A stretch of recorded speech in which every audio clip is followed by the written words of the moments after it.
team right now is making plays. It's going to be an exciting start to the season, and it'll just get better from here on out. We're about to step to a whole new era of Overwatch esports. So much exciting action is happening here on CGL that you do not want to miss. Look who's starting it all off, it's Raven. No one necessarily figure out what is the right way to go just yet. What a nice roll through from Peyton. It's just gonna solidify everything for Mythos.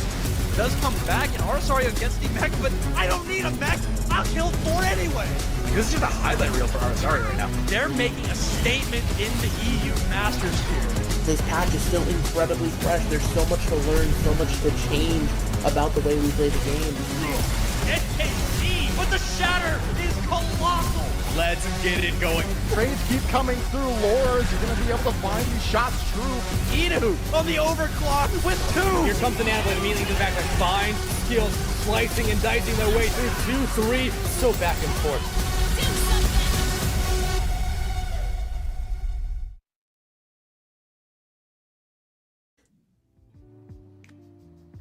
Still the early days here of CGL Season 17. Welcome to the Week 2 broadcast. I am Gedster. Joining me for the first time ever, working together, it's Philly. How you doing, my man?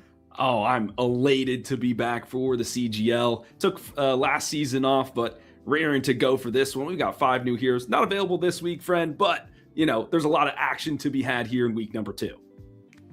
Yeah, this is going to be the last week of CGL where we do not see those 5 new heroes you mentioned. So, yeah, Mizuki, Domina, Jetpack Cat, Onron, and Emery all off the board for this week. But look to next week if you're hoping to see a little bit of action potentially surrounding those new heroes. Probably mostly Domina and Jetpack Cat from what I've gathered, because those two kind of ridiculous. But this week, we get one final taste of competitive play pre-new heroes here in 2026's first season.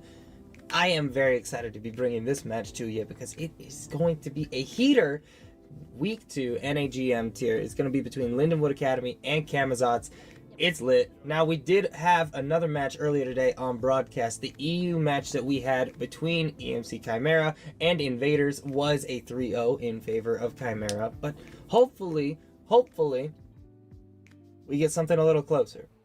Hey, it is a Saturday night, and what better way to spend it than some watching competitive Overwatch, hanging out with some friends in the CGL, and just having a good time with it. So yeah, if this goes the distance, by all means, let's check out the map pool. We will have just Nepal as our pre-selected map here to get us started. Yeah, Nepal, obviously one of those maps that, you know, nobody dislikes this map, right? And if they do, they're wrong. Yeah, it's as simple as that. It's as simple as that. Nepal's a classic, been around for a long time. Not a shock that we are going to be starting here whatsoever. Now, bans are going to be coming through in just a moment here, but I am very curious to see what both of these teams end up rocking out with, because I mean, again, we've got some very game-changing characters that we simply cannot play this week. So I imagine we're going to be seeing a lot of the old guard returning. Vendetta, Sojourn, probably going to be very prominent in today's match.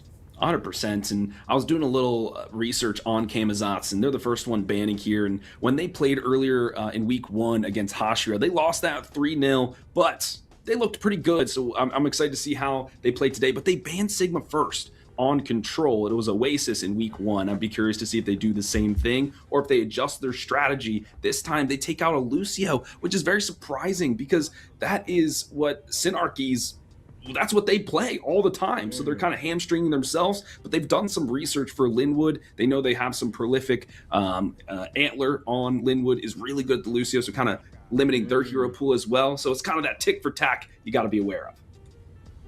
Yeah, I mean, sometimes you got to be willing to take a piece that you are comfortable with off the board in order to enable your own strategies or potentially disable the strategies of your opponents. Now, Lindenwood Academy here, collegiate squad out of Lindenwood University. This is their as obvious from the title, they're Academy team here in the GM tier. But I am very curious to see how they play this one out. Genji is going to be their ban here, so Lucio and Genji both off the board for this first map. The tank category untouched outside of Domina, of course, but going into this one, I mean, what do you think we might see here? I mean, especially with Genji and Lucio off the board, I would not at all be surprised if we saw the Sojourn Vendetta I mentioned earlier with the Zarya. Yeah, that's especially on these kind of control maps where everyone wants to just group up and fight. It's a constant battle, tug of war over the point. You got to have people that can sustain, and Vendetta can do that. Yes, her minor perk got some hit to the lifesteal if folks decide to go that route in this patch on Friday, but I don't think that'll diminish her value too much, especially with that Zarya bubble facilitating the dive. This Genji ban, though, very interesting for me, just because Kirby on Camazotz, a fantastic Genji player. That is their favorite character, their most played character, and I wonder if they're trying to hamstring Kirby in this one. But I mean, Genji in control, that's okay, but he's better on some of those maps where we can get some of those flanks and surprise people with the dive. So yeah, but to your point, my friend, this is just going to be an all-out slugfest to get us started.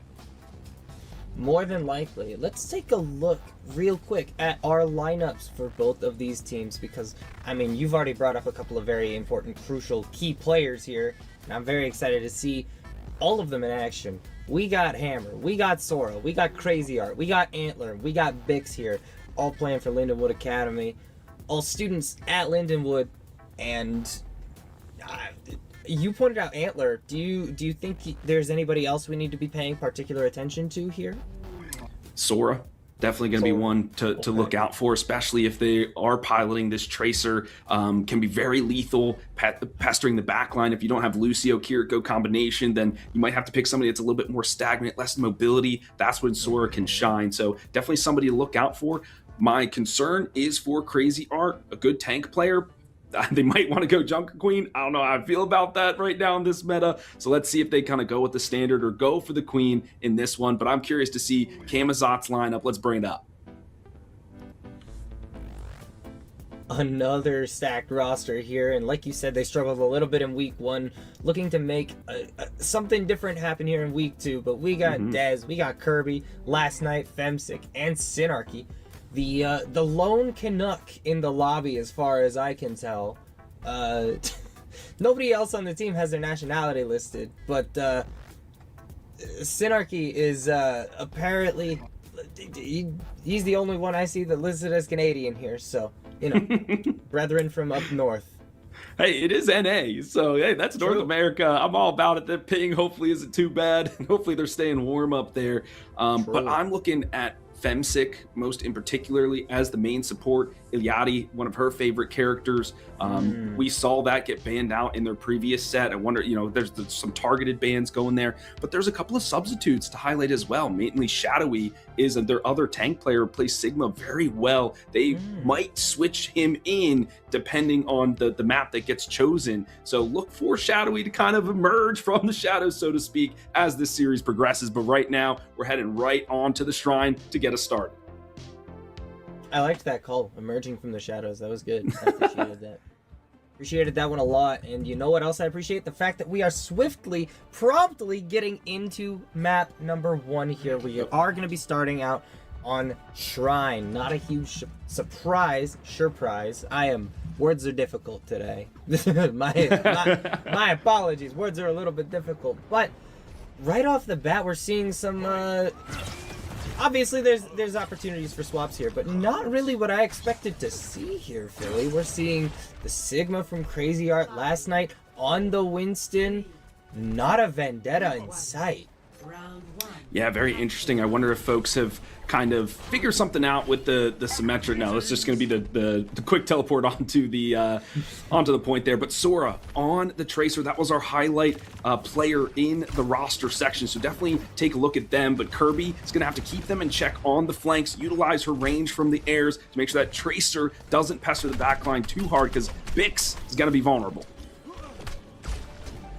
Definitely going to be one of the primary targets for this DPS line. And Lindenwood Academy starting off really well here, just by stationing the Sigma on the point and there's really not a lot that Camazotz can do about that. The pressure is just too much. They can't get the initial capture or really any initial contest, and you just haven't moved in on this one. Eventually, Last Night goes in, leaps forward, takes a lot of damage. Kirby, eventually the first one to fall, though. Bix with a very nice headshot onto Batiste. Maybe a support character, but that guy can put out ridiculous damage. Yeah, that triple round burst rifle does some sick work, but I think that's actually to the benefit of Camazotz, because Last Night was trying to probe in with this Winston, dive in, dive out, but who's the primary diving target? This is almost like a bunker comp of old, my friend. It's very difficult to find the squishy target for you to eliminate a lot of people with maneuverability and sustainability, so Last Night gonna have a really tough task ahead of them. A very difficult composition to play Winston into, for sure, and that's why. I mean, part of it is that, frankly, I don't think that was a very good leap. I don't think that was a very good engage from Last Night there. But another part of it is just, sometimes you just leap into a Winston. Not into a Winston, into a Sigma and a Bastion, and you get melted down. It's really as simple as that. But, I mean, Camazotz, they don't seem to want to make any swaps here. Last Night is just sticking to this Winston. And that's a troubling call there, because he only has 45% towards his ult. Okay, Okay, there it is. You've got to match Sigma, especially when there's a Bastion on the other side. And if you're playing with the Freya, that's more of a poke kind of character, right? So let's layer in the damage, see if we can find a pick off, and then creep ourselves slowly, but they're running out of time. Yeah, they took a really, really long time to decide that they actually wanted to swap to a playable tank into this composition, but, I mean, better late than never, I suppose, but no, it's just not quick enough. DZ on the Freya, just not able to get that kill with the Bola shot, and nobody even touches. That is one of the fastest first points I have ever seen in my time casting Overwatch. Yeah, just a compositional difference. They took a little too long to swap over. I mean, it is a rock, paper, scissors kind of match, right? You run out of the gates, and you're like, all right, we're going to play Winston. Oh, they're not countering it, and maybe that's why Winston's fallen off a little bit. But yeah, just a little too slow on the uptake. I think if they roll out with the Sigma first on here, yeah, Last Night posturing that right now, they'll be okay. I don't know about they'll be okay, but they'll definitely be better. Unfortunately, it looks like we are looking at a pause here. 4 different players now requesting a pause. No pause yet, though. Nah, Lobby somebody admin pause. is slacking a little bit. Okay, there we got go. there eventually. All right, it's really interesting, because I think that the first point was just a tale of just hesitation on the side of Camazotz, and it really came back to bite them very quickly. I mean, there just wasn't a whole lot. I mean, there wasn't a whole lot going for them. The moment you walk out on the Winston and you see Sigma and Tracer and Bastion, your first thought should not be, how can I make this work on Winston? It should be, let me use the thing that Overwatch is built around, aka swapping heroes, to put myself in a better scenario to succeed. And that's not what happened. I feel like there's a lot of players out there who are way too hesitant to, swap when they're in an instance, in a scenario, in an instance where it just doesn't make sense to not swap. Yeah, just didn't go their way. I mean, it was a good rotation to the high ground. As soon as they noticed this kind of bunker comp of the Sigma and the Bastion, they should have just all gotten comms and said, hey, let's just try to dive one target, see if we get anything done, all die together on the points. That way we quickly reset, change the composition up, and save ourselves some of that percentage time. Unfortunately, Last Night tried to probe a little bit more, maybe a dive in here, try to get something done. Then they wasted that life, and then they just dove into the point willy-nilly, wasted a second life. Can't do that on control. The percent just racks up way too quickly. But as we mentioned, they're rolling out with the Sigma now, so a little bit more stable on their composition rolling in. Looks like we had a player with a controller issue. They're looking to get reset here, and I think we're just about ready. Every so often, I forget that console gaming league still has people playing on console. I play on console, man. I'm a console guy. Oh my goodness. Yeah. Oh, I'm no. not GM worthy, but I play on console. Oh no, oh boy. Listen, I'm not GM worthy either, so I can't really be judging. It's all good. It's all good. But it does look like we are going to be going back into the game here. We did have a disconnect from last night, which means he is going to have to reset all the way back at spawn. Unfortunately, this gives Lindenwood kind of an automatic positional advantage here because they'd already done the complete rollout, and now it's just a matter of getting in on this one. And now we see Camazotz going with that Zarya Vendetta composition that works so well and has worked so well for so many teams and so many players across every level of play. Unfortunately, they are not able to get anything going right off the bat with that one. Sora on this Tracer, your highlight player, finding 2 kills right off the bat, and Antler finishing off the Vendetta on the point just to ensure Lindenwood gets the first capture. I mean, that was a beautiful angle from Honeybee, our observer here today, just to highlight the backline of this composition. And so Dez, their goal is to really pick out that target, which we notified is going to be difficult. Went onto the Baptiste and didn't get the full combo off before the lamp came out. They might be going for it again here as they're diving in once more. And I feel like they're maybe being a little bit too hasty with these dives on the Vendetta. You put the bubble on, sure, she goes in and is safe for a little while, but I mean, she just gets forced off the high ground by the Bastion form. It doesn't matter what bubble you have, it will get melted, and so will your entire team. It's another fight win for Lindenwood. Yeah, and I was looking at Kirby on the Cassidy, and I was just saying, all right, what is his role here? Really try to keep Sora at bay from the backline, but he needs to be putting some pressure on the opposing backline as well. He's having difficulty finding those off angles to put the pressure on, make Binks even more uncomfortable. They need to be looking every which way for this dive to work. They're getting caught up in this chokehold now. Percent taken away from it. Yep. Out goes the cannon from Bastion. Ultimate coming out to play. Not finding any eliminations, but the entirety of Camazotz is very low on HP, and eventually Sora and Hammer are both going to be able to capitalize on that. That's a clean team kill for the side of Lindenwood once again. I mean, in Camazotz, they only have one ultimate. They have one. Bensick might be able to get the orbital right here, but like, it's just been complete dominance from Lindenwood so far. Yeah, I applaud the effort of trying to get this Vendetta dive going, but Linwood Academy fully prepared for it. They have created this great composition now, the amplification matrix, really to prevent anybody from walking through the choke against the artillery of the Bastion. No can defend against this, so much damage. Yeah, it's cooked. It's cooked. Dez is dead. Synarchy is one. Crazy Art goes down though, so there is a modicum, a tiny amount of hope for the side. Never mind. You gotta touch though. That's the first rule of Overwatch. Touch the point to trigger overtime, but it won't be the case. And it's a quick wrap up for Lindenwood. Great round in chat, but it's a 2-0 for map number 1. Really stellar stuff that we're seeing so far from Lindenwood Academy. It's been, I mean, I think it's safe to say that was dominant. I don't think you can describe it as anything else, really.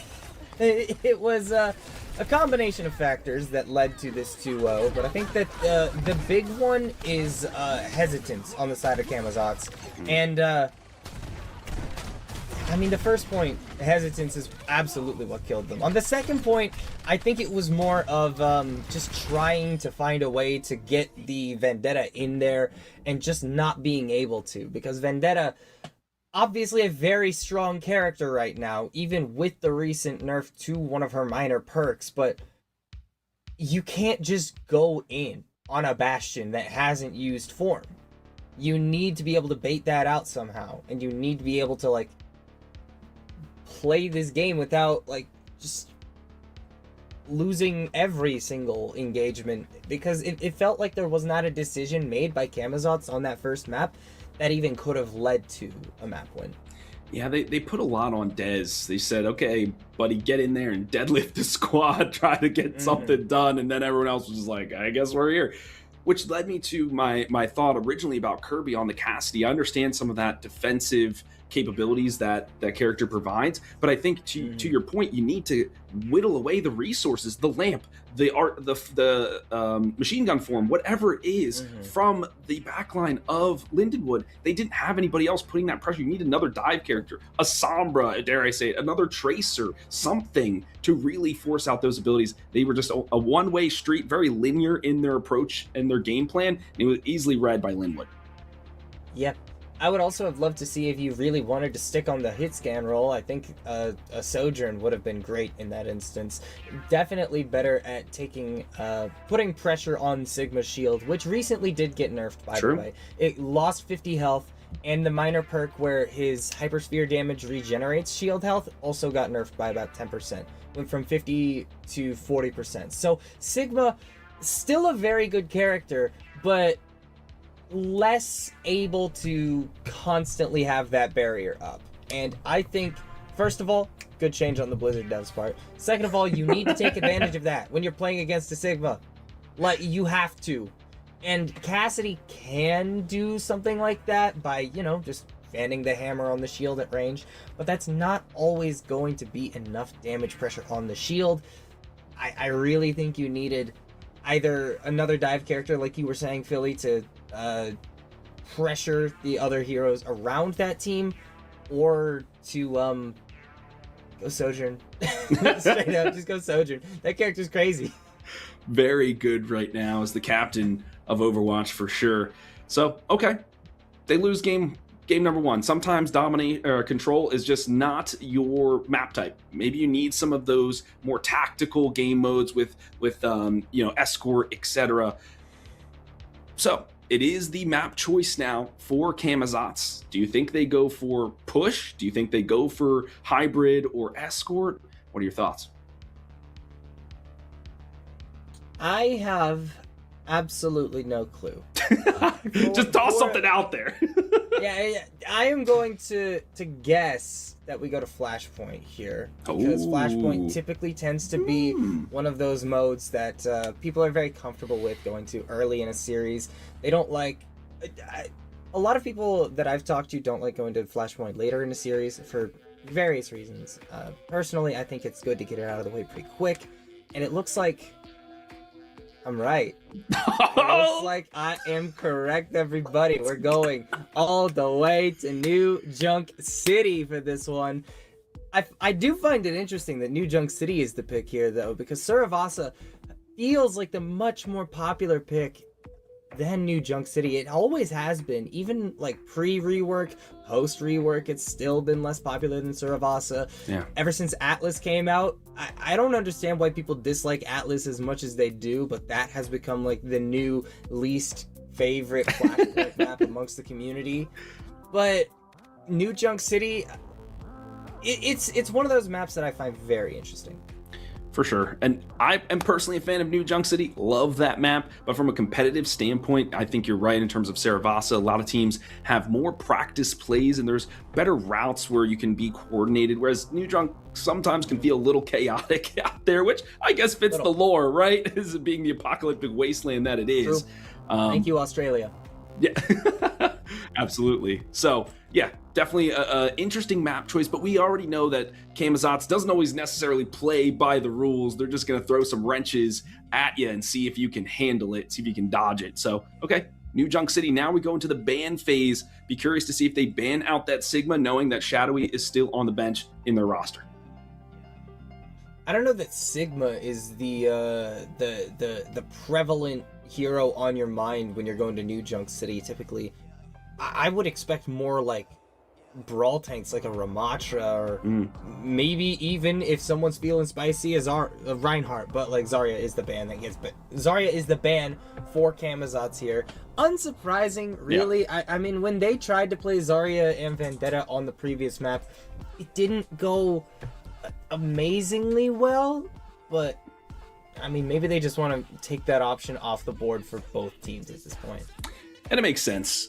In their week one match against Hashira, they did ban Zarya in the second. I think they did a push map, if I remember correctly, in that series. So either way, and it will be Kiriko taken off the board by Lindenwood. I mean, such a, I mean, she just does everything. She heals, she does damage, she's got escape, she can cleanse, her ultimate helps everyone. I mean, this character has been busted since release, but I love Kiriko, and so does the community, but won't be seeing her in this match. No, I do not love Kiriko. I hate this character so much. It's unreal. Like, I have been a Kiriko hater since day one. This character released, and I was like, oh no. And of course, she's had a chokehold on the game ever since then. Hero bans have been a very welcome addition to the game for various reasons, but one of my favorite reasons is that sometimes I get to ban Kiriko, and then I can just stick people with my pulse bomb, and they can't look down, press E, and ignore it. I was about to ask. Oh, just bait it out. Before anybody says, oh, just bait out the Suzu. It's a 13-second cooldown. It shouldn't be able to do that to my pulse bomb that takes like a minute and a half to charge. I was going to ask, what role do you play? I am a support player, so definitely enjoy a good Kiriko from time to time, though Baptiste and Zen are kind of my go-to players. But, you know, you make a good point there, because they are making a bigger distinction between greater cleanses and lesser cleanses, and I wonder if like cleansing an ultimate is kind of the next step towards that. Like a lesser cleanse can't, but a greater cleanse can, or no cleanse can cleanse an ultimate. You know what I mean? Like, it is an ultimate after all, right? You have to work hard to get it, whereas you have 13 seconds, as you mentioned, on your cooldown. So I don't know, something to consider here as we're in the new era of just Overwatch moving forward. So something for them to consider. We do have a substitution. Heathen, is that Heathen Sync? Is now Heathen's Inc. Heathen's Inc. is now in the roster. That could change some things up. I imagine it's Heathens Incorporated. You know. Doofenshmirtz, Heathens Incorporated.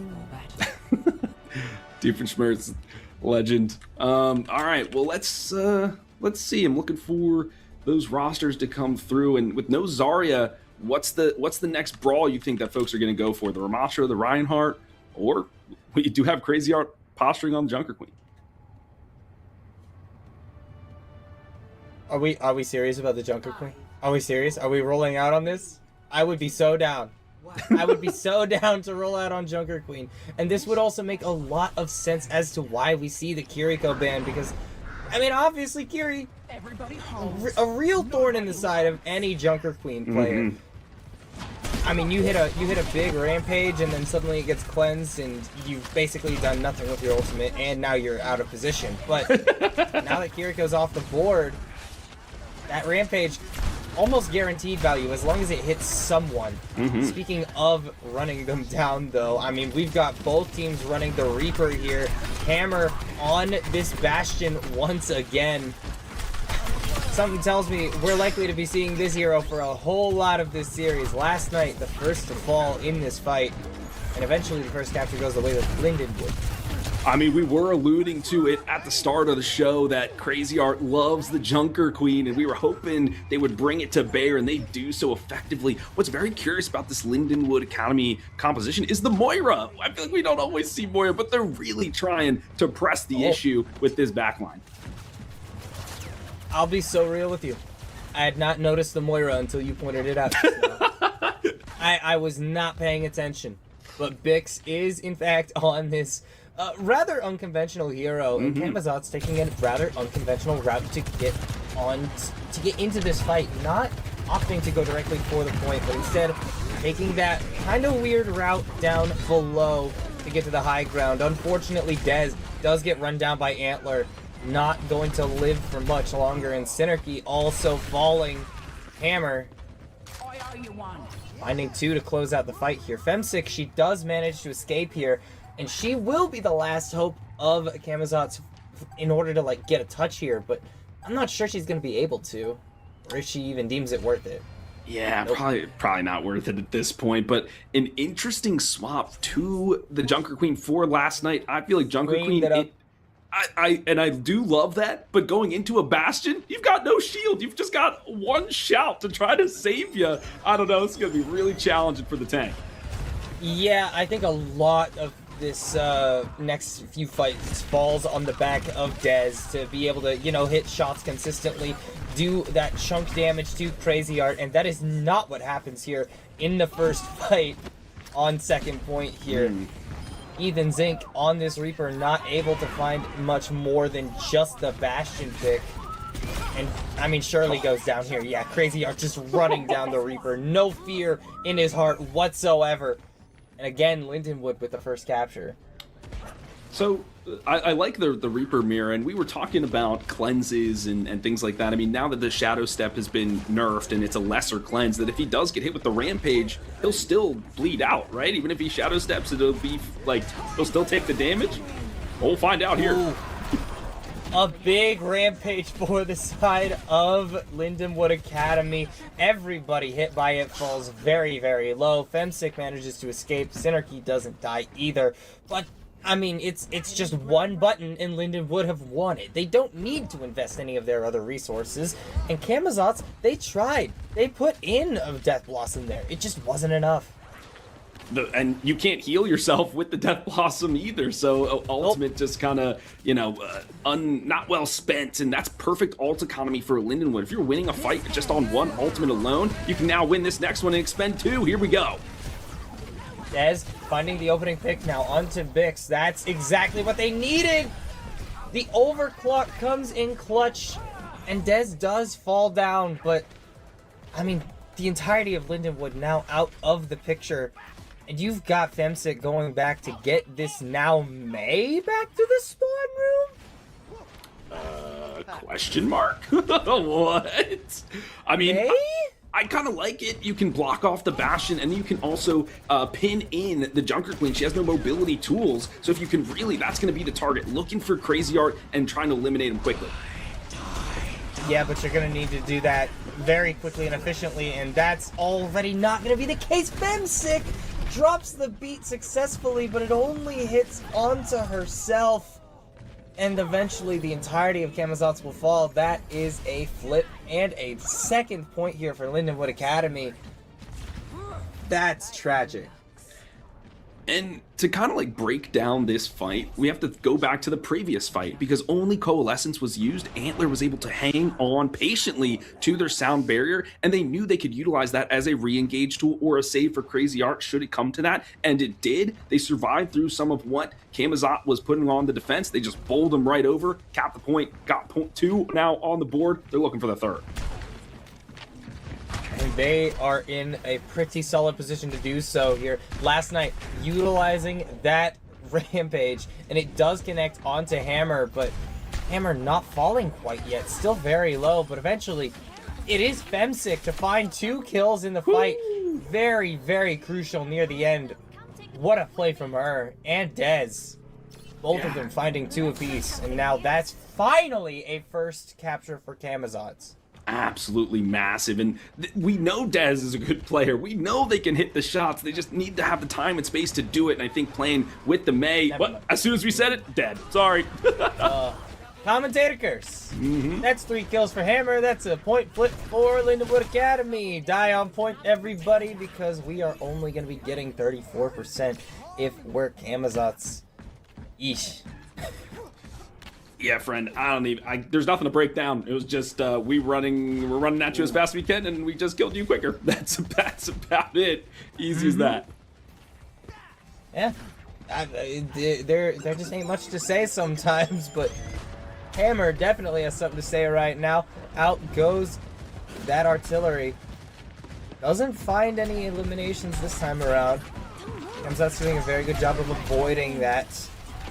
Blizzard goes down, doesn't appear to have frozen anybody up though, and Femsick, despite the ultimate investment here for the side of Camazotz, is the first to fall in the fight. More players are going to follow in the immediate seconds afterwards though. And I mean, that's just the entirety of Camazotz going down once again. They literally only have 1 fight left to keep their hopes alive on New Junk City, and they've only got the Death Blossom right now. Maybe a sound barrier if Femsick can charge it up. Sora utilizing the Death Blossom in the back line. There is a touch onto the point here, but Dez has gone down to Bix's Coalescence. Femsic also out of the equation, and eventually there is just no one left to touch the point. Lindenwood Academy, 5-0 in point score right now, 2-0 in map score. Sheesh. And that was an extended fight, right? There was 2 contests towards the point, and Camazotz, they had to do it. Otherwise, they'd lose the map. And I love the way that they set up that first round of engagement, Lindenwood. They utilized the artillery strike to kind of pin Camazotz in that top area over the flats, and then set up with the Rampage. The Rampage connected onto all 5. Fortunately, Dez went into the ice block, kind of cleansed that up, so speaking of cleanses. But the Rampage getting massive value without the Kiriko on the board, as you said. From there, they used 2 ultimates to win that fight, had both support ultimates waiting in the bank. As soon as Camazotz came in, they had the sustain and the firepower to finish out the fight, and it was all said and done from there. Lindenwood Academy just, oh my gosh, immaculate so far in this series. They look really good here, but Camazotz, a couple missteps here and there have just cost them a lot. I think that one of the big things on this map in particular was Dez swapping away from the Sojourn after such a phenomenal usage of that overclock to win the team a fight, and then swapping over to the May, which really did not get that much value going forward in New Junk City. But I mean, map 3 ahead. We are going to be going to a quick break. When we're back, we'll know where we're going, we'll know who gets banned, and we will potentially know who wins this series.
Welcome back to the CGL Season 17 broadcast here on a very cloudy and dark Valentine's Day.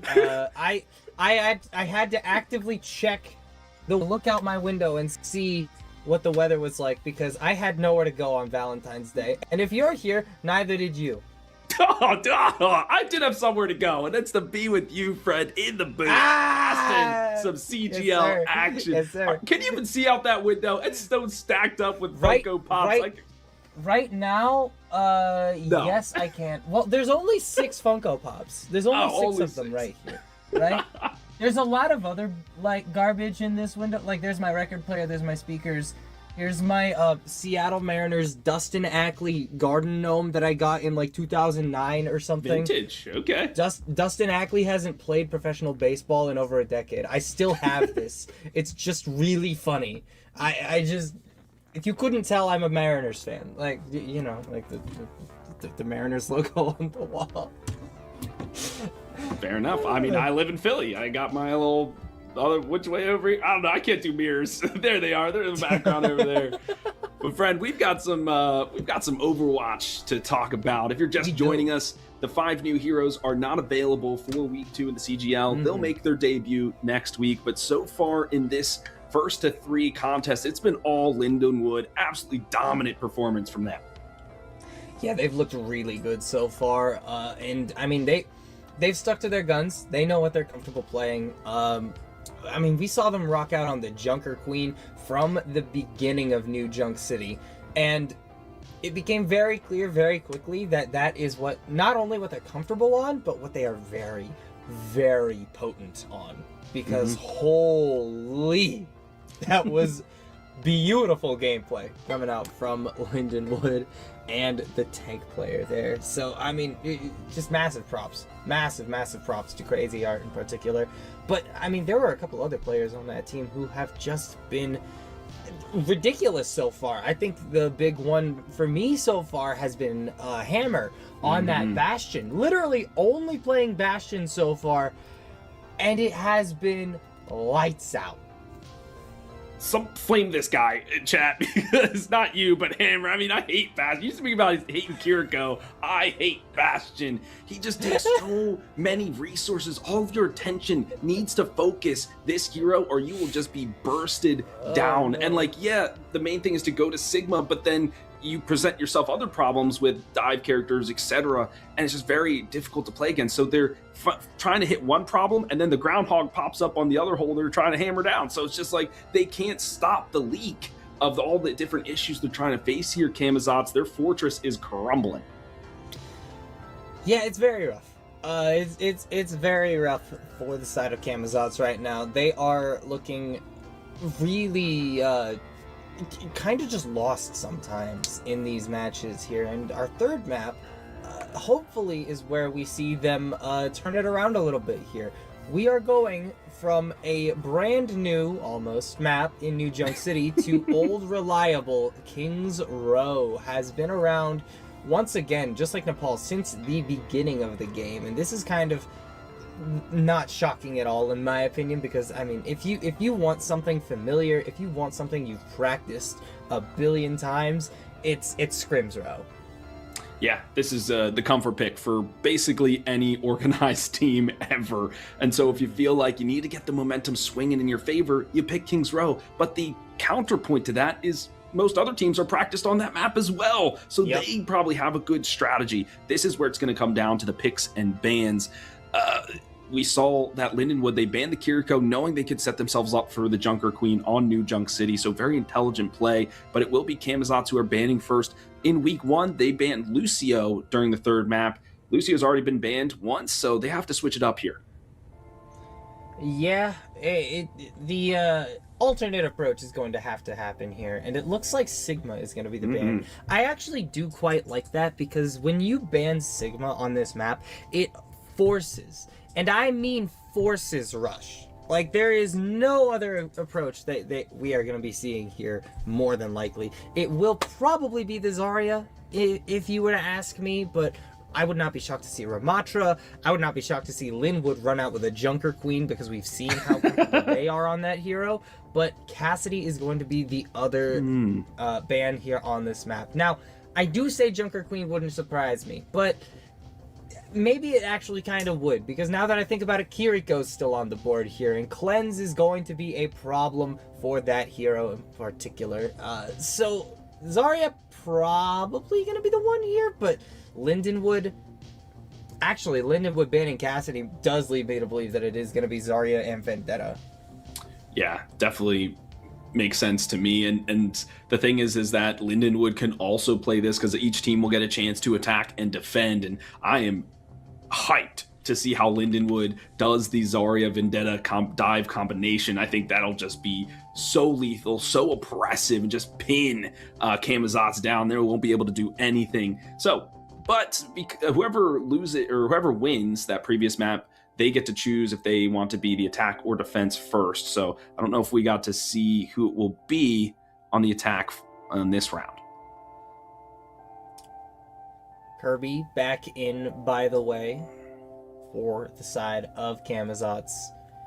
Not entirely shocking. I mean, you were pointing out at the beginning of this that Kirby is extremely comfortable on that Genji pick, and Genji on the board this time around. We're not going to have to deal with a ban of that hero moving into King's Row here. So it will be probably like just a very comfortable comp for both of these teams. And yeah, Lindenwood rocking out with Crazy on the Zarya, Sora on that Vendetta. Hammer this time, though, for the first time in this series, not going to be playing the Bastion. Instead, moving over to the Sojourn. A slightly more consistent hero, I would argue, than Bastion is. I would argue better overall, but I mean, Hammer, it remains to be seen how Hammer plays this hero, how well he plays this hero. I am very curious to see. Yeah, and I think this makes a lot of sense. There's a lot of different flank angles and things that you can attack the Bastion from. There's not just necessarily that straight up choke point that a lot of people run down through. So having somebody more versatile that can take some of those off angles on the defensive side for Lindenwood makes a lot of sense to me. For I was about to call him Head Rammer. Head Rammer, I love you, buddy. I was thinking about you now that I'm seeing a Hammer on the board. A good rotation here to start out for Camazotz. Man, we can't get the commissioner out of our heads here. It's a mind virus. He's always watching. Always watching. What an early pick onto Sora, though. I really like that play from Femsick in particular to get above that Vendetta and boop her back into the team on her trying to escape. Hammer also goes down here, but last night, maybe in a little bit of trouble here, playing as this diva, trying to fight a Zarya, eventually retreats back to the point and should be fine health-wise. Yeah, it does get topped up. Camazotz, they've started to take capture point here. Awesome, and this is a wonderful change in tempo from Camazotz that they've been lacking throughout this series. Finally, they put the pedal to the metal down, but Kirby, the hero of Dreamland, he is lifting the team up. You weren't lying! This Genji's nasty! This Genji's crazy! Crazy Art will eventually also fall. Does take Dez out on his way out of this mortal realm before headed back to the spawn room. But 5 minutes, just over that, is what Camazotz has now to push through Streets phase. And I mean, they don't have any ultimates online quite yet, but they're coming up on this Diva Bomb. This Railgun is not too far away. The Overclock, excuse me. And Kitsune Rush should be online before the end of this fight. And they have some time if they want to do an economic push, right? If they want to just poke a little bit, get some of those ultimates, farm some of those healing charges, etc., then go in with a good combination play. They can certainly do that, and they're getting space. It's not like they're not moving this cart along now. We're getting the fight in earnest. Sora in trouble. Sora was super far forward there and eventually does get cut down, but not before Antler is able to find Kirby somewhere in the midst of that fight as well. This Lucio finally coming into play a little bit and putting on a highlight. That's a really good pick to find at the beginning of a fight, but unfortunately for Antler, not able to save Hammer, his Sojourn player, from falling to last night's Diva. And that cart's been moving forward literally this entire time. Has not been stopped, has not been halted. Now, Camazotz has a couple of tools that could mean they capture at the very end of this one without much resistance at all. I mean, even the game was telling him to stop the payload because this thing has been inching forward, slow and steady, winning the race. Now the overclock's used in tandem. It's Hammer to try to get something done. Hammer is now looking for any shots, but last night eats the grab. Ooh, The grab no longer on the board, and Sora is out of the equation here. DPS for DPS though. Kirby also going down is massive, especially since he nearly had that blade. But it may not end up mattering anyway. Bix and Crazy are instantly falling. Antler finding it the proper time to use that sound barrier. I'm not sure it actually was. All you need to do is clear this Lucio off the point, and you have just captured second point. 4:33 now to get to the end of the map. Blistering pace here from Camazotz. As we were saying during the map selection phase, this is the old reliable, the tried and true. A lot of people have game plans on how they want to operate on this map, and Camazotz showing their stuff right now. I'd be curious to see if Hammer switches to the Bastion. I feel like in point 3 can really be effective here, but it will be Crazy Art to go to the Diva first. It's a like for like. Yeah, I mean, Crazy Art on the Diva, Sora now on the Sombra as well. Character that doesn't see as much playtime these days, generally seen as a little bit weaker than other operators. I've been casting too much Siege. Other characters that, you know, do some similar things, you know? Typically you see more Tracer. Typically you see a little bit more Genji, a little bit more, like, Echo here and there even, but I do think Sombra still has a place in this game, and I am very intrigued to see if Sora can show that off here. So far in this fight, not a whole lot happening, but eventually a hack does come through onto Last Night, forcing him off the high ground. Essentially just keeping the positioning kind of even, but I mean the cart's still moving forward for Camazotz here. 43 meters and gaining. Now Kirby finding the first pick onto Antler with that Dragon Blade, but it's a 2-for-2 trade. The only healer left on the field is Femsick on this Lucio, and I don't know that it's going to be enough to keep that Diva standing, especially not in the face of a Sombra who successfully hacked you and is dealing a whole lot of damage. 3 minutes now remaining, and this might just be... No! Okay, Last Night gets out with the help of a very well-placed Suzu coming out from Synarchy.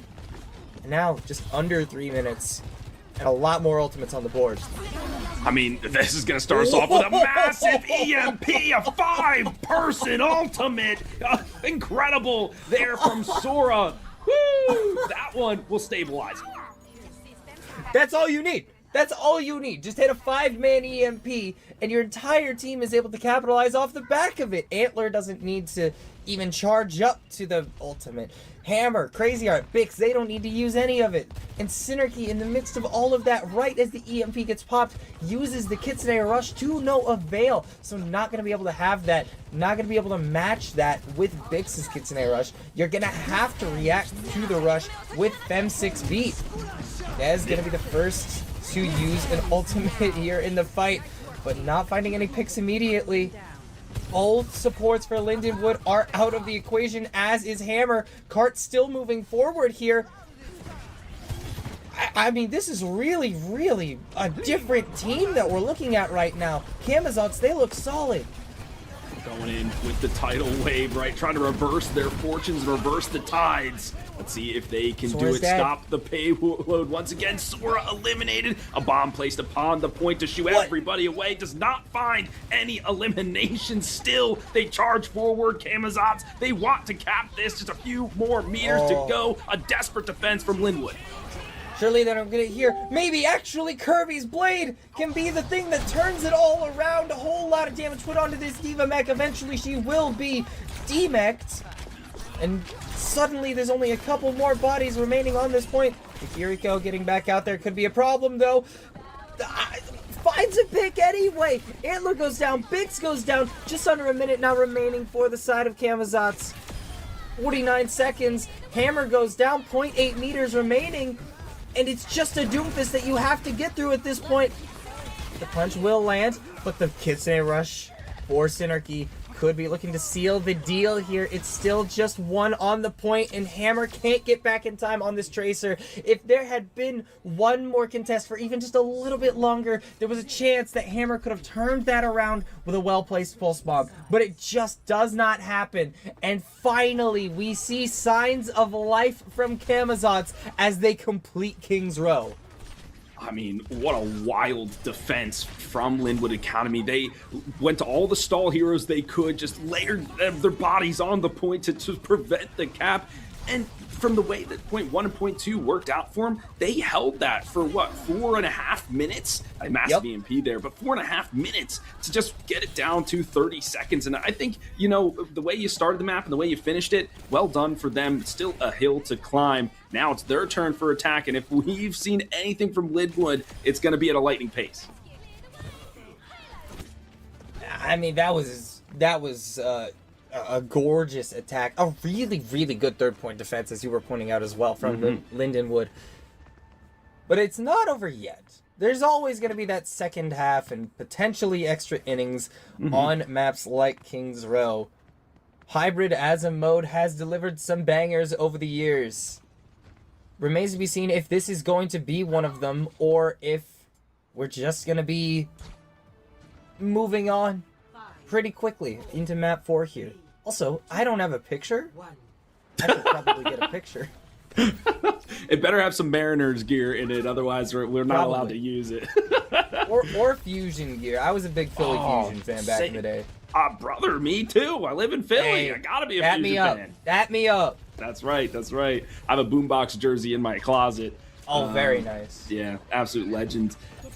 Friend, I think this is going to go at least to extra innings. After that point, it's anybody's game, but I have full confidence in Lindenwood to kind of push the envelope here and cap all 3 points. It's just about a matter of how many ticks will be on the clock.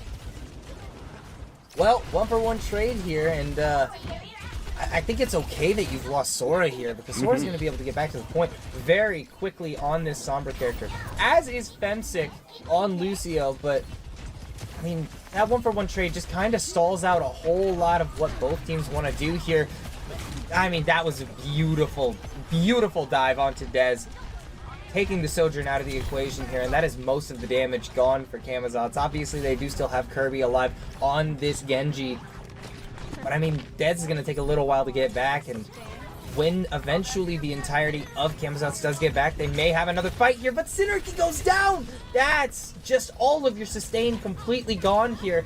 Now, a little bit more percentage, and Lindenwood will be moving into Streets phase. There is no contest. Crazy Art does not opt to jump onto this point here. Or excuse me, Last Night does not opt to jump onto the point. And, I mean, that just as swiftly as Camazotz did it, Lindenwood takes first.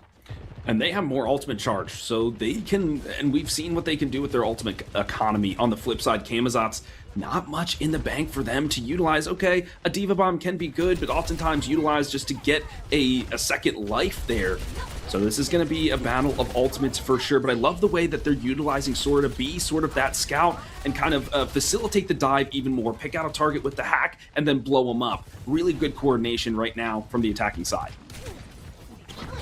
Looking amazing right now, and still shoving this one forward to the best of their ability. Bix is going to be utilizing this Kitsune Rush just to enable the fight a little bit better, and I mean, the pick onto Synergy is just perfect. Finding that opening, finding the ability to just completely shut down the opposing Kiriko and continue the push moving forward, especially right before she charges her own Kitsune Rush, just beautiful. Yeah, sometimes it's about tempo, recognizing that you have the ult advantage against your team, and this is something that the Sombra brings to the table. She can see if you have your ultimate online or not, part of that new change in this new era of Overwatch, but still a lot to do. A new Kitsune Rush laid on the ground. Oh, squish. No, not the remake kill, not the Ajax! No! No, put up the graphic. Just put up the graphic. We need to see it now. That's so tough. Oh, that's tragic. Oof. A desperate defense there from Camazotz, but But sometimes in positions like those, you just got to recognize, maybe give it up, allow the space to be taken, and then have a better opportunity here. But I think they layer some of those ultimates in to force ultimates out from Lindenwood, and they're just going to rely on their neutral game capabilities to stall out the point. But 4 minutes and 30 seconds on the clock for them to do so. Yeah, I'm getting an extreme sense of deja vu here right now, Philly. It's been almost 1-to-1, the same map that we saw previously. The only difference is Sora this entire time has been on the Sombra and has been putting in work the whole time. Crazy Art finding a pick onto Dez is so disastrous for Camazotz. There is so little pressure onto some of these characters now, but Kirby managing to find Bix is huge. Antler, though, getting the trade. And I mean, Lindenwood, they're still pushing this cart forward. It has not ceased movement since we got to third point. Eventually, it will cease movement, but I mean, there's still 4 minutes remaining in the time bank almost. And I've been looking for Kirby. I was wondering what their role is. Sure, he's a dive character, but Camazotz haven't really been coordinating their dive, but here he goes in with the blade. Okay, goes in, trying to find Bix here, and I mean, what beautiful, beautiful peel from the side of Lindenwood Academy. Antler's there with the boop. Bix is able to teleport away so that he doesn't have a target to dash off of. Crazy Art there with the boosters just to make sure that no further damage is done. And the only ultimate right now on the side of Camazotz is last night's self-destruct. That is a lot of what this is going to come down to at this stage in the game. Last night falls very low, very real chance they lose out on the mech and have to use it on the point or just a remech, and eventually it does get thrown out there. It finds two! Antler and Hammer not able to get away from that explosion, and that's a fight reset. Surely is. Well done there from Camazotz, and that's when the bomb, I think, is most effective, is when you are on the defense and the attacking team has to press into you. You can find some extreme value, gets a twofer for their trouble there. 2 minutes and 30 seconds on the clock now. Ultimates in the bank for Lindenwood Academy, but I think it's really those support ultimates that they need to farm up if they want to make this last final push. Oh, what? Huh? Well, great EMP from Sora. Unfortunately, no Lucio to work with. Manages to land onto a whole lot of players here, and Synergy opting to use the Kitsune Rush in a 2 versus 4 fight. Does go down. There's so much spaghetti on the floor right now. We'll put it that way. It's been a silly couple of minutes here in Kings Row, and I wouldn't have it any other way. This is what this map is known for. Antler have a little bit of a misstep, falls over the edge, and that push basically ends up with nothing. That EMP has just been so crucial for them. Now I'm looking at Sora to see if they can farm up one more before it's all said and done. Do you remember a few minutes ago how I said I was getting deja vu? Yeah. Yeah, that. Oh, Hammer. Oof. I like the idea there, but I mean, just going into a room with both Dez and Kirby in it, there's so much damage pressure. You have to play perfectly, and unfortunately, a little bit late on that recall. And Bix also falling in this fight just means Lindenwood once again has to reset. And notice that in the midst of all of that, Hammer tried to use his pulse bomb, but just could not find a target for it. Camazotz looking very solid on this defense as it stands here, and now Lindenwood under a minute. And this is where trades will go the way of the defender. So even if they lose one, they take one down, they're going to be okay with it. And that's what's been whittling down the clock this entire time for Lindenwood. They've just not been able to win a fight clean. They've always lost 2 and taken 2. And with that, they can't. Here we go again. It's a trade 1-for-1. 1-for-1 right off the bat. You would much rather lose out on the Sombra, though. Oh, Camazotz, they're starting to fall. Did it happen? Did it happen while I wasn't even paying attention? Did Antler die mid-beat? This is so sad, but despite that, Lindenwood, they're still pushing forward. They've still got only a little bit of distance left to go before this cart is going to get to the end of Kings Row. 14 seconds now. Can they get it over the line before overtime? Both Diva Bombs are going to go out here. Crazy Art is going to find Last Night. Last Night's going to find Crazy Art. Not a whole lot of players on the point right now for either team, but it is going to be a map completion here for the side of Lindenwood Academy just before overtime is triggered. My word, Sora with a gnarly 2K to cap the point. I knew it was going to extra innings, but that was dang close. Beads of sweat from me, beads of sweat from the players. It was a cascade of ultimates that ended up pushing the envelope. And I was wondering why they layered both of their support alts at the end of their Lindenwood Academy, and that's because it wasn't Ajax. They had to put down the Kitsune Rush to move on forward. Luckily, Crazy Art is having a wild day. He's been getting every kill he needs. Yeah, it's been extremely well played on all fronts, especially from the side of that tank player in Crazy Art. Can we talk again about like the Ajaxes though, and just falling off the map for no reason from Antler? The Lucios were getting up to some very silly shenanigans in that round. I mean, you gotta go fast. That's the quote from Sonic, right? If you're playing Lucio, you're bouncing off the walls, you're jumping everywhere, and sometimes you just jump right in the hole. It's a hazard of the job, I suppose. But no mistakes now is only 1 minute 30 for both of these squads. It's do or die. 1 minute for Lindenwood Academy to get any progress they can on this map. Hammer starting out on that Widowmaker, not finding any picks to open the map up, but Camazotz meanwhile on the other side of things, kind of going with like one of those like Overwatch 2 compositions we saw a lot of in the super early days, you know, the Diva, the classic Tracer Genji dive, and of course the Lucio Kiri backline that has been so prevalent throughout many different eras of Overwatch 2, and now just Overwatch continuing to look so good in the modern era. Hack onto last night means he's going to be taking a whole lot of damage from that Sombra in particular, but not going to be going down, not even going to look particularly injured at this stage in the game. 11 seconds now left for Lindenwood Academy to find anything, and that's a great first pick. Kirby going down means that there's so little damage pressure from the side of Camazotz. You can just walk onto this point, start contesting it. Overtime is now triggered. One tick rolls through for the side of Lindenwood Academy. Notice how the Sojourn playing off the points a little bit here just to try and punish anybody who's overextending a little bit here and make it so difficult for anybody to approach this hero. 2 ticks roll through for the side of Lindenwood Academy. Remember, they only had 1 minute on the clock here, so any progress they can make past this point is super massive for them. But Antler going down, potentially a problem for them. Losing out on synergy as well is Camazotz though. The Diva Bomb goes out here, and they should just be able to contest this. They tank the Diva Bomb with their own Diva Bomb, and eventually Diva will fall. And Lindenwood Academy, despite only having 1 minute, despite only having one chance to really take a fight at this, losing Antler in the midst of it, having to use the Diva Bomb to survive another Diva Bomb, they're going to start moving the cart. Diabolical there from Linwood, just to laugh in the face of that desperate bomb there at the end. But the strategy that they're employing is Sora is solely focused on targeting last night with the hacks to make sure that the Diva Matrix cannot absorb and get that extra shield from her perk, etc., which then forces Synarchy to pump in all the healing. And while that happens, Hammer can pressure the other DPS and they can't get any healing because Lucio can't dish it out as quickly as some of the other supports, and then they fall. Now they have a numbers advantage and they can find the opportunities they're looking for, but here is a good one to start.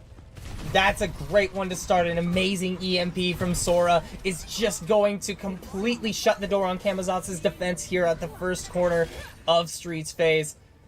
And I mean, they're just going to keep walking forward with this one. Lindenwood, though, they do maybe expend a little bit too much on this fight, in my personal opinion. Maybe EMP beat and Rush was a little bit too much.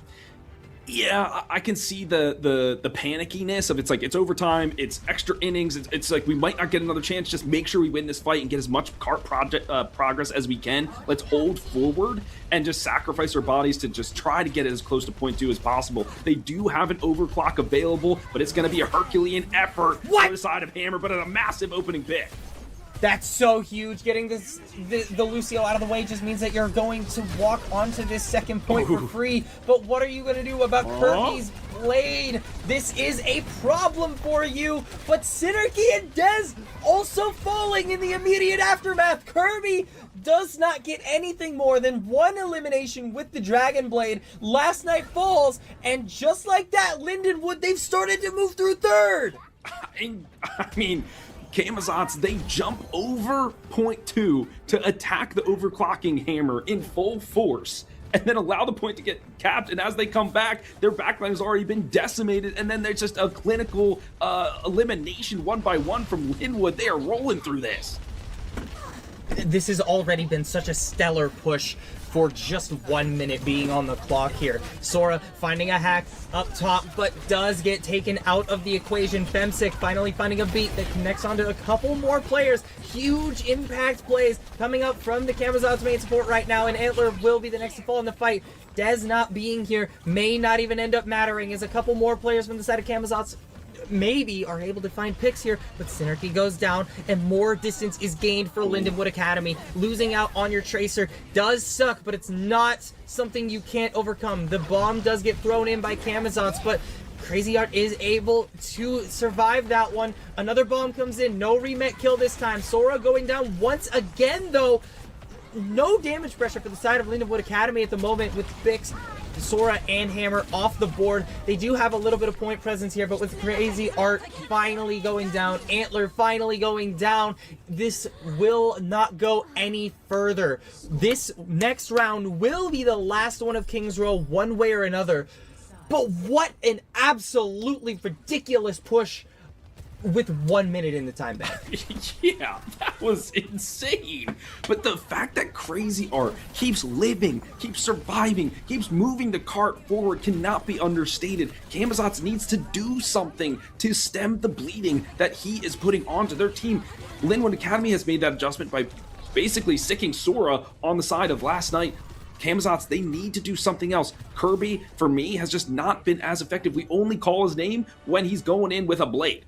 I mean, you gotta have more impact than just waiting for your ultimate. There's something else you need to do. Camazotz, they're on the attack now. Let's see what they can get done.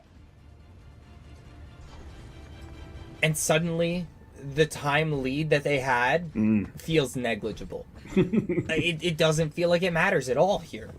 That extra 33 seconds felt real nice initially, but like, it only really would have mattered if you'd been given, you had held them to like at least 1 or 2 ticks on the first point, right? There's no way that this extra 30 seconds is going to matter for anything other than if you lose the first fight and need to take a second one. Yeah, and Lindenwood is kind of setting themselves up for this kind of anti-dive composition with the Brig and the Ana backline, so they can poke from range, right? But if they do get dove upon, you shield bash, you sleep them, you put the nade on them, and you take them out quick. So I'm looking for this backline to really be the facilitators in this upcoming engagement. Yeah, but I mean, right now they're having a hard time keeping a lot of their players alive. Bix is going to be the first to fall in the fight. What an excellent initial dive coming out from Camazotz here, even if Dez does end up going down. But Synergy also falling here? Are we kidding, Hammer? Finding 2 in a moment like that is absolutely crucial, and it just continues to be a problem that for the side of Camazotz. But Kirby on this Genji finally putting in some pretty major work in this neutral phase where he doesn't have the blade to work with, and they're going to capture this point with a minute, like just after a minute of this push. They do still have 30 seconds before overtime is triggered here. Realistically, how much does that matter though? It doesn't. They're gonna have to push in overtime to get to where Lindenwood ended up, getting to on their initial or their secondary attack. Yeah, it was a nice dive, though, from Camazotz. Well coordinated. They picked the right target in the Ana. She's the most vulnerable, especially because you have to hit those skill shots to be effective. It will be Hammered to go down to start this fight. And that's a really nice first pick for Camazotz to be finding here. Hammer has been one of those players who has just been a constant problem, a constant source of damage here. And last night, I'm not sure if that was a remake bomb or if that was like a tactical decision or something like that, but I think it might have been a remix bomb. I genuinely am not sure, but any way you slice it, that is no longer going to be a tool available for Camazotz. Diva of Crazy Art just going to be putting pressure onto this cart, finally stopping the movement by just a little bit here, but Dez and Kirby both have DPS ultimates to work with. Dez uses his first, doesn't find anything. Kirby uses his next, doesn't find anything before getting taken out of the equation. Antler, Synergy, Dez, all gone, and that should just do it. It's just going to be the Diva and the Lucio left on the point. Femsick falls. A nanoblading Genji will not be denied, and Lindenwood Academy in a much closer third map than what we saw in the first two will eventually complete the 3-0 sweep. Wow, that got my blood pumping, folks, and I hope it did for you. I know I keep harking on Lindenwood, but they had a really good defensive strategy with this break on a backline, knowing they really just needed to win one fight. Their win condition was to farm the nano boost faster than the sound barrier or the Kitsune Rush could come online. They did just that, and they cleaned up the fight. And at that point, they really didn't even need it. They won it out in the neutral, got 3 eliminated before the nano blade even came online, but they had that assurance should it had needed to come to that. So, well done there from Lindenwood, but flowers there to Camazotz for a really well done last map there in Kings Row, bringing us to extra innings and really making everybody work for it. Oh yeah, that was an utterly absurd third map from both teams. I feel like in the first two maps, in honesty, didn't have a lot to say about Camazotz. That was like anything other than criticism for them, because there were a whole lot of missteps, there were a whole lot of mistakes, but that third map, Camazotz looked super solid. This is what I really love about like watching like these like GM tier tournaments, right? Because obviously all of these players are very good individually, but sometimes the teamwork doesn't come together, or just decisions are made that I question a little bit. But at the end of the day, all of these teams are solid, they are capable, and Camazotz showed us what they are capable of, and I really hope to see more of that, more of this Kings Row performance going forward in Season 17. Yeah, it's only week 2, so they can get better and better from here. What a nice scoreline, 5-4. But that also makes me think of why they picked New Junk City second. I would have rather than pick an escort map or something that they could do some of these more creative strategies on, more of these plays that they have in their book. But it will not be the case. It will be Lindenwood to take it in 3. They are now 2-0 on the season. Definitely a team to watch, folks. Definitely a team to beat here in the GMNA rank. Now, my friend, I think we have an interview that's coming up. I believe we do. Not sure what player we're going to be bringing on for an interview from Lindenwood Academy, but we do love to do our winners interviews here on broadcast here at CGL, so we are going to be doing that in just a few minutes, so please don't go anywhere. We're going to be going to a quick break, and then when we come back, we will have our interview and we will wrap up the broadcast for the evening.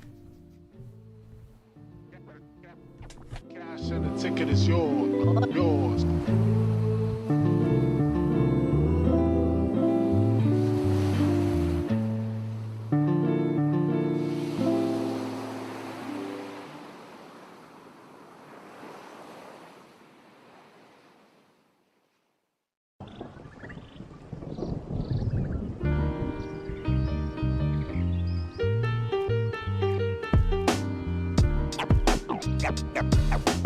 Got lots of love. Got lots of love.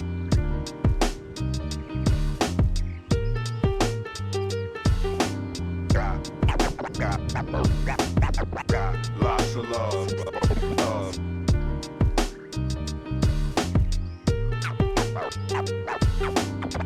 Got lots of love.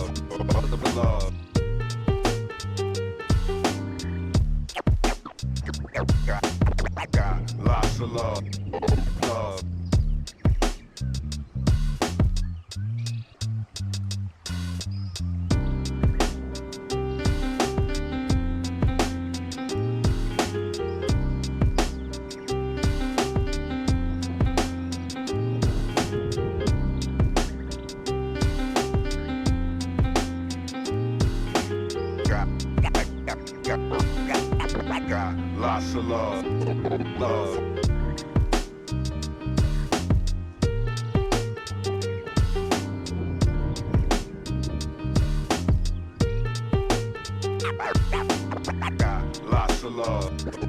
love.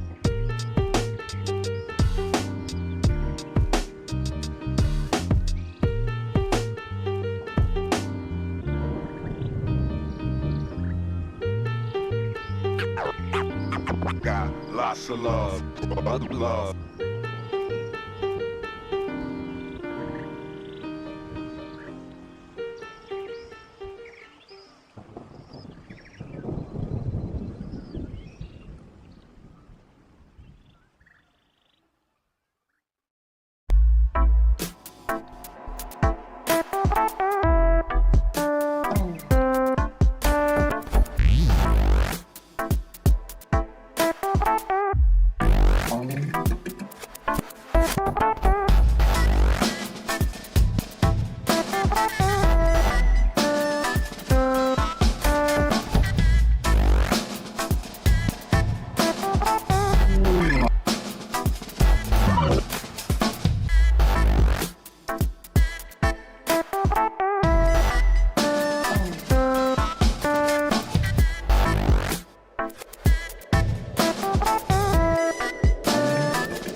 We back.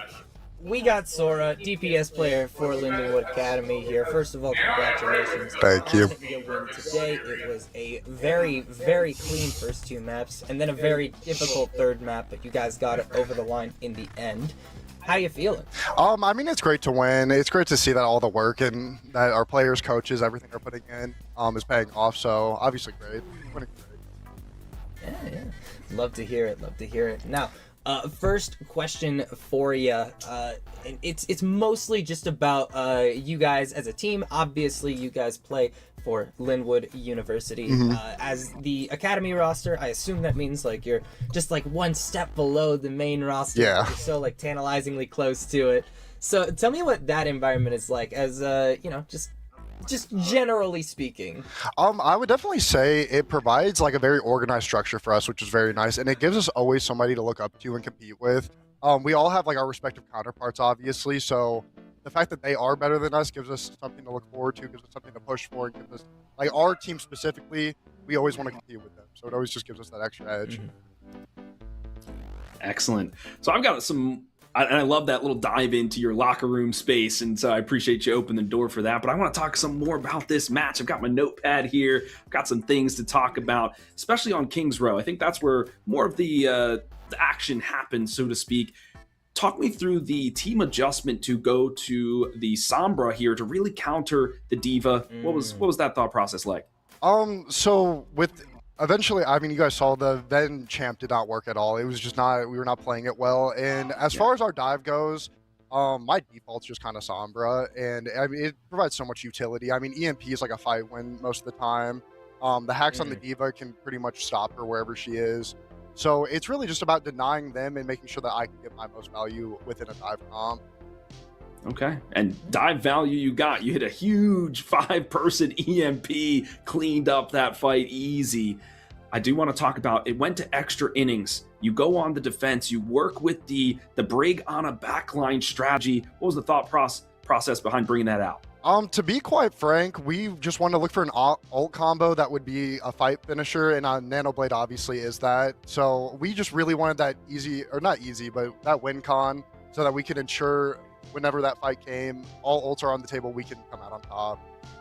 Absolutely, yeah. We Jedster and I were kind of deducing the same thing, and the Nanoblade did come out, but you kind of had already won the fight at that point, so it was just the cherry on top. And so we love to see some good ult combinations here in Overwatch. Jedster, I'll send it back to you.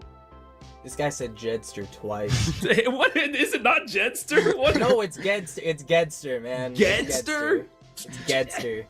Okay, I can't read. Sorry, guys. Guys, it's okay. No, okay, but last question for you, and then I'll ask for one more thing, but last question for you. Obviously, Camazotz, a roster, they kind of struggled a little bit in those first 2 maps, as I'm sure you guys noticed. Nepal in particular, I think, was a very rough one for them, but I am curious to know what you think of that squadron. Do you think that if they come together, if we see that form that we saw from them on King's Row, do you think that they're going to be a threat further down the line in this season of CGL?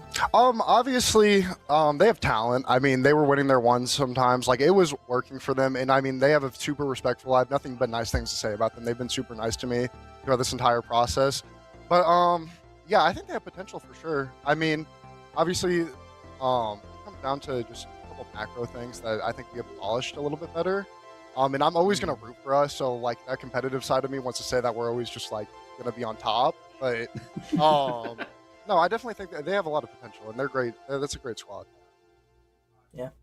I'm definitely looking forward to seeing both more of you guys play and them play throughout the rest of this CGL season, because, I mean, it's about the storylines, right? And I think this is a great, like, not quite starting point because it's week 2, but, like, you know, a great chapter in both of your guys' storylines for sure in this particular season. Last thing before we let you go, is there anybody you would like to shout out before you go on your way and celebrate with your team? Obviously, shout out everybody on the team. We're all grinding. That's great. Coaches, Iceman and Euchlorian, they're doing God's work right now. They're scouting. They're doing their job. And obviously, it's giving good results. So shout out the team. Shout out everybody. Love to hear it. Love to hear it. The squadron from Lindenwood will end up taking it all today in 3-0 fashion. Sora, thank you so much for joining us. Go have yourself a good evening, and we'll see you next time. Thank you, guys. All right, and with that, that's it for the 2 of us for the evening. Philly, that was a good one. That was a good one. The first 2, I will not lie, I was a little bit tilted as soon as the cameras went off. I was like, no, I get another one-sided match to cast. But that 3rd map, actually really fun, just the whole way through, despite the fact that it ended up being a 3-0. That's what we live for. We live for some of those clutch moments, those the highlight reel kind of plays, and we saw those in spades. We saw Ajax, we saw people jumping off the edge, we saw huge ultimates from both of these squads. So an electrifying match for sure. Glad that Hippie was there to get some of those replays, Honey to get some of those observing angles, and of course you, my friend, for casting alongside with us. It's been a fantastic night. Yeah, it's been a lot of fun. This was the first time you and I have casted together, Philly, and I gotta say, I'd be happy to run it back. Likewise, I'll get the name right next time. This guy right here, he's crazy. Right way? Nope. He's crazy good. There you go. Can't do mirrors, man. I can't. But again, that will do it for us for this evening. Thank you all so much for watching CGL Season 17. Please come back for future broadcasts across all of our divisions and regions. And have a good night, everyone. See ya.